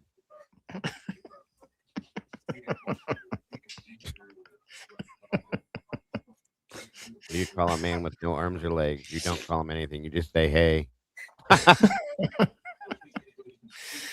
Oh, we're dying. We went to hell on that one. So, What do you? Well, like I said, this you call guy it? wouldn't have been. It wouldn't have been funny. But if this guy's killing people, like he don't deserve the respect. You know what I mean? right. What'd you say, Tomboy? It's like, what do you call a person with no arms or no legs at your door? Matt. Matt. Yep. What do you call twin quadriplegics hanging on your wall? I don't know. Kurt and Rod. I heard the no man's and no arms hanging on the wall was named Art. Twins. Twins. Yeah, the twins threw me for a loop. I hadn't heard the twins one before. Kurt and Hold Rod. on, bro. I might need to call an ambulance. You guys, hang on. Oh shit. I'm not serious, but I think I thought you were serious. For some reason that sounded No. serious. I thought you were. Yeah. It did sound No. serious. Oh no. I can't catch my breath. Arms up. Put your head between your knees. My head Not don't at the reach same- my knees anymore. No. Oh my god. So Okay. On that note, how about true crime? We're a true crime show. Did we ever forget that part? Did we forget for a true crime show? that's what I was gonna say. So I still think that this some of these videos that are coming out now that are showing, like, you know, the one at the DMV Yeah. Yeah. and Yeah. you know, some of the other ones where they're showing that the time was off and stuff. This is not going to look good for the WSU lawsuit. No. No. The Not even Gonzaleses remotely. are just Yeah, because even in that lawsuit, they tried to portray Coberger as awkward and making everybody Yeah. feel uncomfortable and whatever, and having videos out there showing him being anything but awkward and being social and is going to not bode well for that narrative. Of course, No. you have to have a judge that will allow that to be played in courts, things that'll counter the narrative. So we'll see. Maybe they'll only allow things. If you're a judge that wants to sway things, you just allow the stuff into court that actually makes the guy look bad. Well, WSU can pull that out and say, yeah, does this look like the person they're telling you that this was? You know what I mean? Yeah. Do y'all remember it wasn't very long after he was arrested that it came out that he was left-handed? Yes, that's what we were talking about during the DMV video, is him signing right-handed. Yeah. Yeah. Unless Yeah. he's ambidextrous, but yeah. Agreed. And it could be. He could be ambidextrous. Okay, we got Moto backstage. Do we want to? Okay, Moto, you go have fun. I'm gonna All sew. right. Okay. See you later. Thanks for coming on and entertaining us. Thank you, Tomboy. Oh, no problem. Bye. Bye-bye. Bye. Bye. Bye-bye now. Bye-bye. All right. Bye-bye. Bye-bye. Moto, what's up? Hey, how's it going tonight, guys? What's up, Great. brother? Good to see you Howdy. again. Yeah, good to see you guys too. You too. Good to have What's you on here. your mind? What's your going on, mind? big guy? Not too much. I just like you guys, I think the video of Brian at the DMV just kind of shows us what we knew all along. He didn't seem like a threat to anybody. He seemed like just a regular, typical guy going into the DMV to swap his plates. Yep. Yeah. Yeah. I mean, there was nothing abnormal about the way he looked. He doesn't appear like somebody who just did something horrific and is kind of, I mean, there's nothing. And again, No. the socialness of it, just hanging out, chit chatting and not wanting to just get out. And like, if he was like a lot of people who are autistic, they tend to not have long conversations, right? Because it's awkward. And so they just tend to like stay a little bit more to themselves. And he didn't do that. Now, I don't know. It wasn't the narrative that they told us about him for sure in that video. Not even close. This is completely opposite of what they told us. And again, if this is why this was never put out before, because they couldn't have anybody seeing this and saying, this is a nice guy. this guy wouldn't do anything like that. You know what I mean? He wouldn't. It Yeah. even goes against everything that was put out about him from WSU. I agree. So I think it would have been, it would have blown up in the state's face because the Yes. video with him when he got pulled over by the cops, Yep. the video of him when he walks into a Costco, I mean, just completely normal. This video here at the Yep. DMV, okay, there's nothing compelling or nothing that says about any of this that says this guy's a murderer. Like, it's Nothing at all. ridiculous. No. They did they did a similar thing. Not to, I want to stay on Coberger, but they did a similar thing. I made a big joke about it on my channel about showing Tyler Robinson getting gas after the shooting. yeah, And they were like, here's Tyler Robinson getting gas. And there was nothing Yeah. fucking abnormal about getting That the was a gas. And they great, made it sound creepy. They just go on and on about, there he is getting gas. And I'm like, oh my God, people, he's getting Yeah. gas. That was a great video that you did. Yeah. and this goes against, since you said that too, Moto, if you guys noticed it, this goes against multiple points that they forced down people's throats about Brian Coberger. They called him an incel. This proves he's not. They No. said that he was an antisocial person. This proves that he's not. They said that he was Nope. weird and stalkerish and creepy to talk to and does the whole spatial trapping and this and that. It shows that he's not.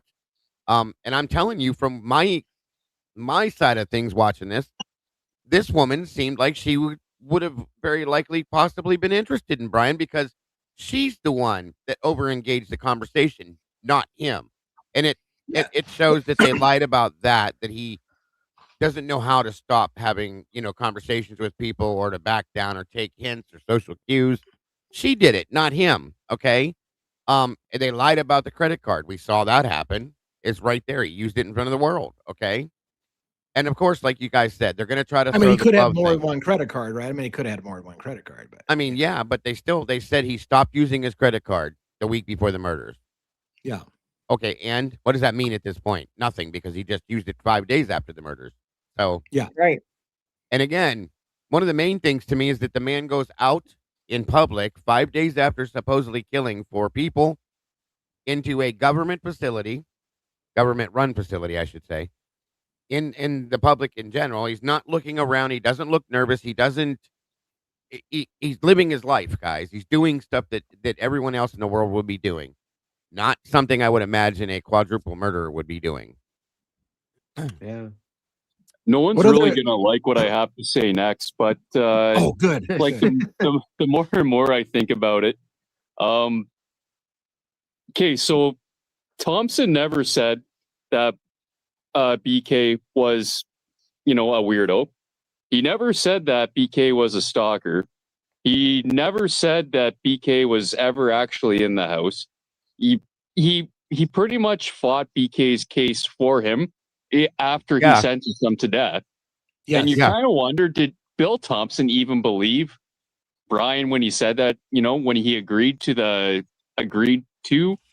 I the know plea deal? the plea deal. I know he didn't, Moto. And I say it all the time. Bill Yeah. Thompson You're right. literally said, I was surprised when Yeah. he came for he was surprised. He didn't think it was going to So happen Mo- because you're right. Right.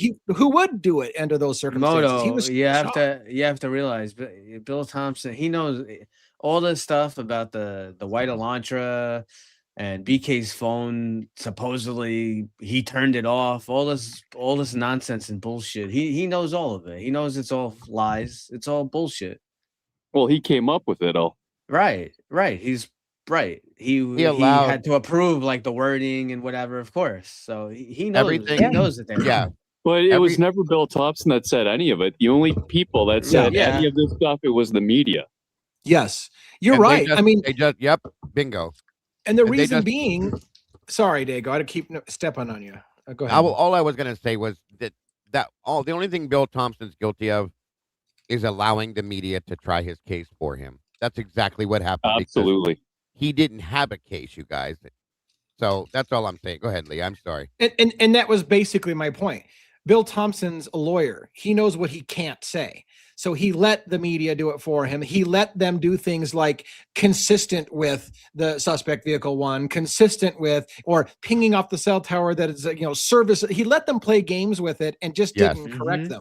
He didn't say it. That didn't come out of his mouth. That was them saying a lot of that stuff. And he just kind of let them, because he's smart. He knows how he's going to perjure himself if he said something wrong. So he just sat back and allowed them to paint the narrative, and then was surprised when everybody bought it.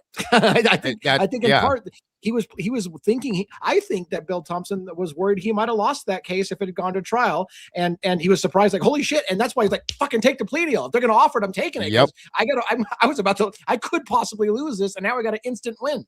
So yeah, bingo, Lee. That's 100% what I believe happened here, because he knew they had no case. Okay, and he knows the truth, in my opinion, too. He knows that it's not Brian, but this is the case that had to be prosecuted the way that it was, so on and so forth. So that's my opinion on that, truly. So do you guys remember? It was quite a while back, probably about a year and a half ago. They came out with some of the information about Brian's cell phone, and they were talking about I think it was the IMED or something, some sort of funny cell phone characteristic or property. Yeah, I know what that is. Yeah. And then they were going through. So Brian apparently had something like 3 different cell phones. Okay. He had an old one that I don't think he was using anymore. He had another one that seemed to be his day-to-day daily driver. And then there was a third one. And then the third one, the one that they used to say that he had that they were using his geolocation information off of, or the cell tower information off of, that belonged to somebody that was a decedent. So apparently he got it from somebody that was apparently passed away. Do you guys remember that? I don't remember that, but I do know that the IMEI number, if I could slow the fuck down and actually say it correctly, is kind of like, from what I understand, is kind of like a serial number of the phone kind of thing, right? Exactly. It's like a MAC address. Right. Right. So right. Exactly right. Yeah. Thank you really quick, by the way, for the gifted memberships. You guys are pressing me to do a members only live after this. There's too many fucking members that got given out tonight. I got to quit dropping the F-bomb for no reason. Save that for a special moment. But anyways, so I'm not sure what you were saying again about that you were saying that the phone that they actually used for trying to establish the narrative that he was going places isn't the same IMEI number or unique phone as the phone he was. So the phone that they used to pinpoint, to essentially look up to see whether or not he was on the cell records that night with that, what was it, the 848 whatever number, cell phone number? That phone belonged to a decedent of the case. Look it up. Wow. Yeah, I would like to be able to find that. That would be, yeah. I remember I think Lana was talking about it at the time. Maybe Jewel was talking about it. Interesting. I'm making a note.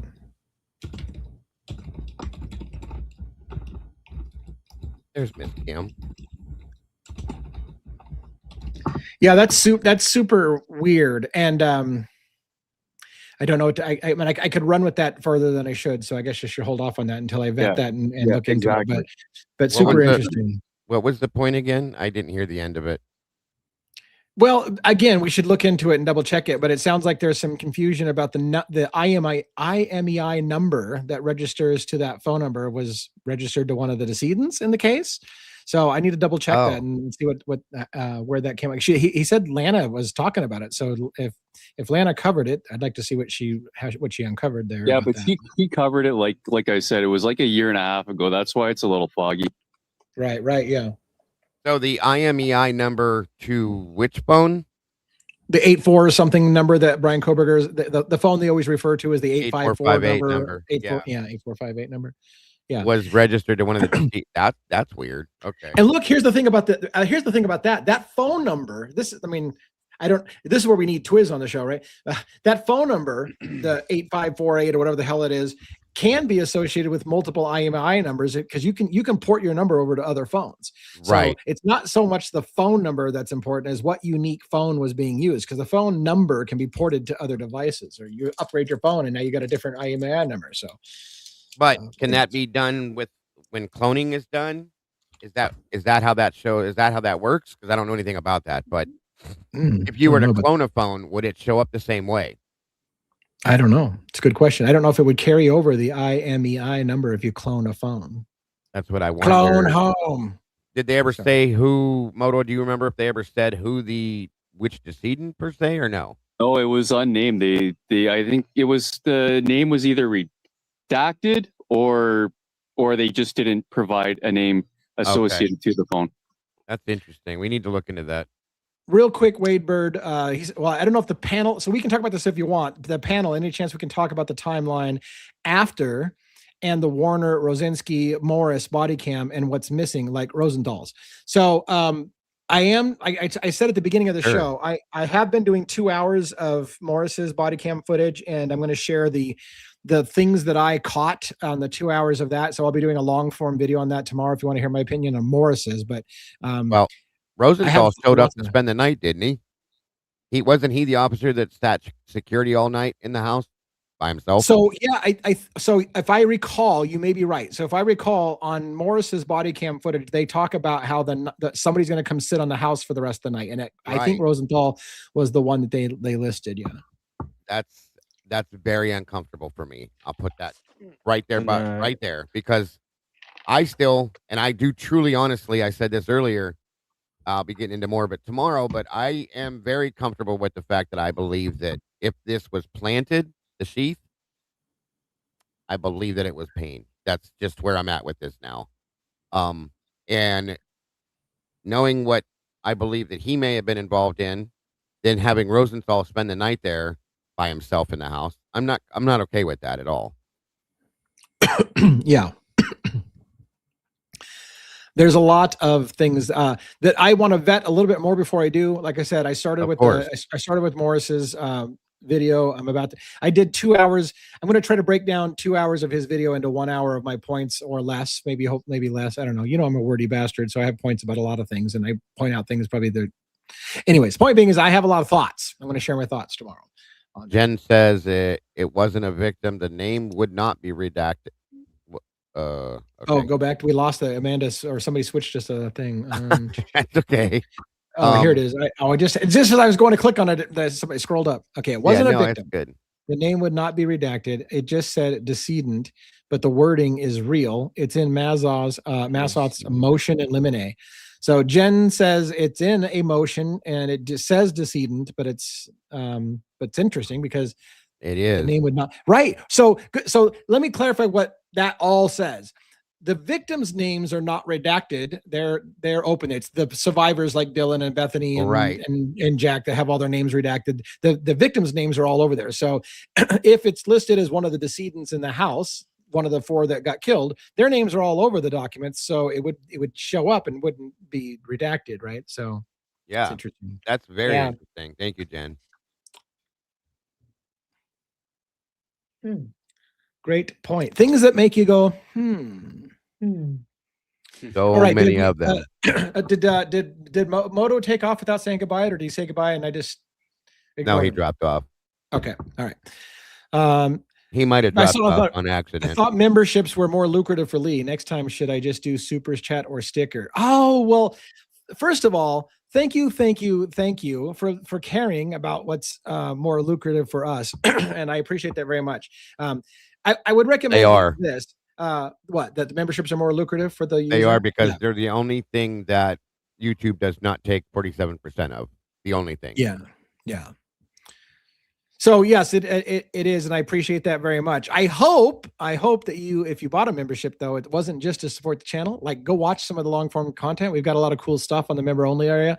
We do a lot of stuff that that I think people are digging on the members. So now that you got it, and by the way, thank you for a minute of time for caring about whether or not we get a good cut from it. But I appreciate that. All right, Moto came back. He actually must have gotten accidentally I just kicked him off again. He was on and I kicked him off again because I'm an asshole. He's back again. Guess who's back? Back again. Hmm. Moto's back. Moto, you got your Hello, mic muted. friend. Hey, what's up? What's up? So yeah, it's kind of interesting, eh? Yeah, all of it. All of it. For sure. Yeah, for the people who are asking about the cut that YouTube takes, I've heard numbers. I haven't watched the metrics. I've heard numbers that are 30% to 40%, and so now you guys are saying 47%. It's unfortunate in that regard. But look, I will defend YouTube only a little bit. We can't do what we do if YouTube hadn't built an amazing platform that allows us to have a platform. So I guess you have to keep in mind that they're not doing this for free either. So, but anyways. They're definitely making the money. They're making the money. Yeah. Law. I thought it said law. I saw the LE and I thought it was law enforcement. Law enforcement. One comment, but it's Lee with a capital E and a low E. Awesome.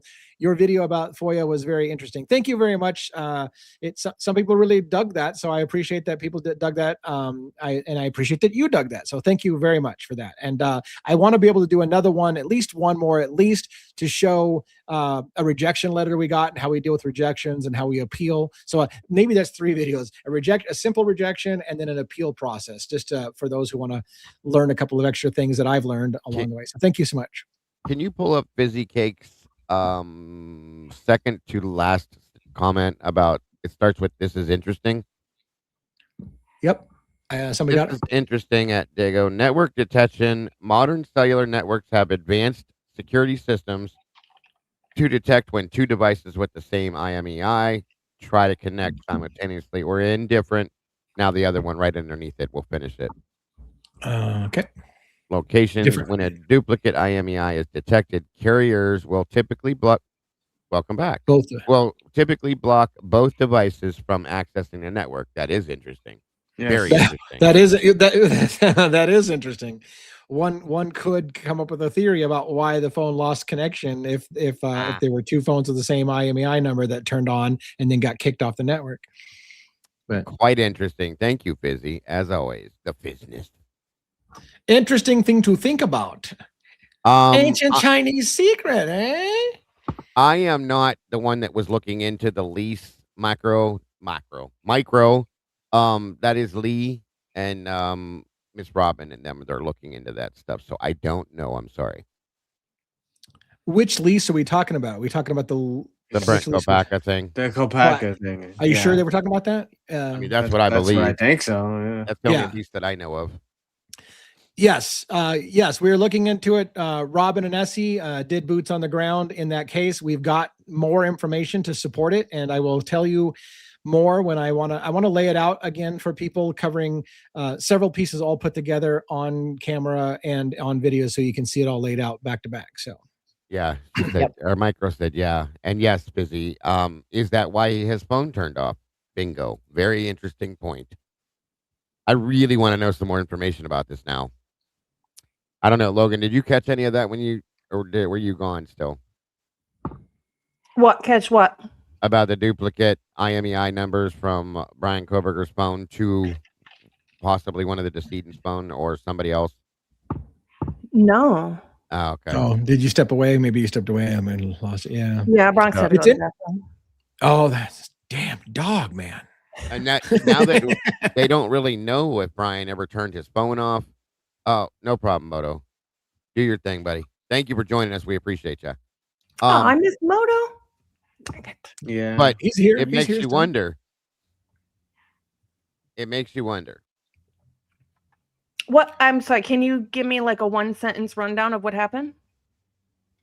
Moto was saying that there was some confusion over the IMEI number that belonged to the phone that was registered to Brian Coberger, the 8548 number or whatever it was, and that the number showed up in documents, in an actual document, as being assigned to one of the decedents instead of Brian Coberger. So the IMEI number that they listed as Coberger's was listed as belonging to one of the decedents. And so there's a confusion as to that phone. And I guess Lana covered it quite a while ago, and Moto was bringing it up as, hey, I remember like a year ago, she covered this whole thing about the IMEI number. So we just were kind of So- riffing on that. And then somebody else added the detail that Yeah. if 2 phones had the IMEI number, it would be kicked off the network.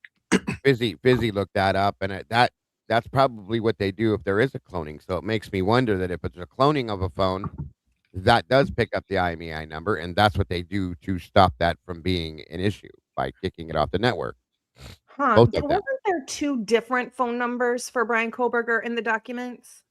He did have 2 phones at one point, yes. I think Moto even said he had 3 phones, an old phone that he wasn't using anymore, and then another phone, and then another phone. So, Yeah. yeah. And yes, Fizzy, I did show that photograph. Several of the victims of the house also had multiple phones. There was Yeah. multiple phones in the house. There was even a phone I think found in a dumpster at the crime scene. There was that a somebody phone. dumped away. Xana's Yep. car had an old phone in it too. Right. Yeah. There's a lot of extra phones in this case. They didn't lot even of- check the garbages in the victims' rooms at the crime scene. Didn't look like it. No. Yeah. On the Morris video, it's late at night. When one of the officers says, "Man, I got to go check the dumpster over there. It's been bothering me all night long." And it's like, this is the first time you're going to go check the dumpster, like after. Yeah, but they didn't really check the dumpster though, Lee. No, I mean, he said he said like there's a lot of trash in there. I'm thinking like digging around. they just ignored it and walked away from it, and that right there blew my mind because there was so much shit in that dumpster. That would have been the first place. One as a law enforcement officer, you come to that scene and you see that big ass dumpster across the street. Are you looking at it or are you going to walk by it? It should have been blocked off. They should have confiscated the dumpster, Immediately. because if you have the Yes. belief that the killer might have slipped Absolutely. out of bloody clothes, would he not have maybe dumped it in the nearby dumpster? How do you not immediately stop that dumpster from going to the dump site and you dump that thing out and you look for bloody clothes or a knife or Yep. something discarded? All of Like, why them. wouldn't you do that? Especially all somebody those who might garbages. live in the area and know what time or day garbage pickup is, thinking that it'll be picked up before. Yeah. All Every of one them of them should have been, dumpsters, all yeah. of them should have been like sectioned off and Taken down to the Stop. police station. Yep. Yeah. They did everything they absolutely were not supposed to do in this case, the way that they did it, in my opinion.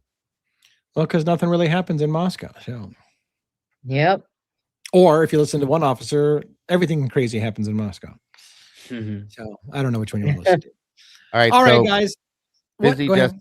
I'm sorry. Fizzy just sent me an article that reads, well, not an article. It probably looks like a chat GPT thing, but it says cloning an IMEI will not make your phone appear off or powered down, hide it from the network, act like airplane mode, or shut down. Your phone would still connect to towers, send and receive signals, and be visible to the carrier. All right. So we do now know that. Well, Thank you. we know we've heard 2 different ways. That's the thing. Like we Yeah. also heard a minute ago that it was the opposite. So I don't know that we know which one is true. We've heard 2 different ways. Right, and it also yeah. says, yeah, that's true. And, it also and is says, it carrier specific too? No. I don't. Right. It You know. says that cloning can actually cause problem. Both phones using the same IMEI can get flagged. Carriers may block both devices, and you can lose network access entirely, which would still seem as though if you lose. That's why Fizzy's saying, keep reading, Dago. I am. Carriers may block both devices. You could lose network access entirely, which would look as though you've turned your phone off. Legal consequences depending on your country. And if your goal is to appear offline, here are the legit ways: turn the phone off, use airplane mode, remove the SIM card, disable the SIM, or turn off cellular data. The bottom line is that cloning an IMEI doesn't hide a phone. It usually just creates network conflicts and risks getting blocked. Your phone would stay. Yeah. So I read it all. Thank you, Fizzy. I got it all. That's an interesting point, and it makes you wonder though, if that last part in that thing that I said, it'll, what does it say there? You could lose network access entirely, which could make them believe you turned your phone off. Which again, we already have issues with that. Okay. Did he hand it off to a different tower, so on and so forth? We already know there's issues with that. So I'm just curious. I almost wonder if that has anything to do with Bethany. All right. It is time. It's time to wrap this shit up for the night, so that I can finish that video that I'm working on for tomorrow morning, and still trying to decide if I'm going to do a members only or not. So that's hit or miss. We'll talk about it after show and see if anybody wants to do it with me. Otherwise, let us go around the horn. Let's go Robin, 1-1, Dago, and Logan. Then I'll close. A really weird configuration. But let's do Robin first for close. What do you got? Well, once again, hey, we never lack for anything to discuss. That's for sure. And Right. it was really cool. Thanks to Tomboy Charm and Moto for coming up tonight. We appreciate that. So we hope more and more people keep coming up whenever we send out the invite. It's always really cool to hear all the different points of view. So we appreciate you for coming up. And like I said, make sure you hit the like button, make sure you subscribe, because there's a lot of great stuff coming your way. And whether you are here live or you're on the replay crew, we appreciate you just as much. Much love to you all for all the support that you give the whole community, all 3 channels. Our mods we have amazing mods, amazing other behind the scenes team members. We couldn't do this without you. And I hope everyone has a fantastic night. And by the way, thank you to you and Essie for doing the boots on the ground today. And I don't even know all that you did because we haven't had time to really talk about it. So thank you for doing that. Amanda is saying she doesn't have the ability to pin comments. If she's not a mod on my YouTube channel, then fucking that would be ridiculous. I thought she had mod privileges on the thing, but we'll have to make sure that she has that. But thank you That's weird. for all that you do. Yeah. And 1-1, what do you got for close? Fun show with all the with the added humor was good. Nice to get some laughs in once in a while. Thanks for everyone for joining.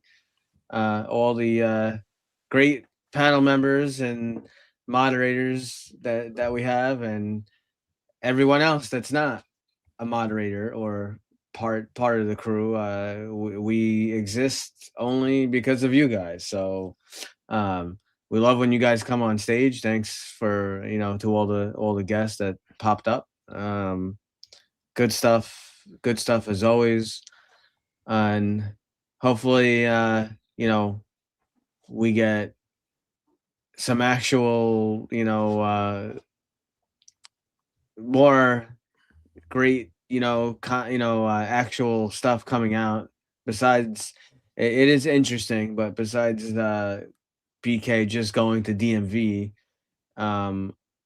let's actually get like autopsy reports and other stuff that not say everything is important. So I'm not saying it's not. It does show the conflicting narrative to the actual mainstream narrative is important. That's the whole point. Like, it was just backing up all the lies and the PCA and all that. But and the way that they're leaking this is becoming the cases dying a death of 1,000 cuts. Little tiny pieces that they just keep. Oh, this didn't make sense, and now a month later that doesn't make sense, and it's slowly coming apart. But they're doing it really, really slow.